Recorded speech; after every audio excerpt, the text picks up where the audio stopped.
Viewing the battery health maximum capacity on your iPhone 15 helps you understand your device's battery performance and longevity, allowing you to make informed decisions about battery usage and potential replacement needs. Here's how it's done. To begin, navigate to the home screen by swiping up from the bottom of the display. From the home screen, tap on Settings. In the Settings menu, scroll down and tap on Battery. Next, tap on Battery Health and Charging. At the top of this screen, you'll see the maximum capacity percentage.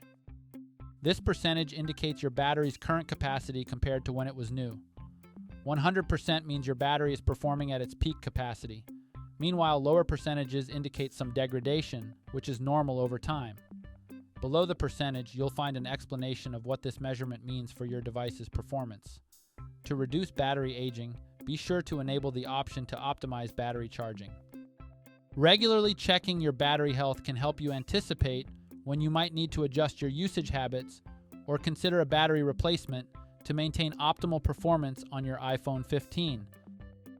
And that's it. Please subscribe to this channel if you found this video helpful. Thanks for watching.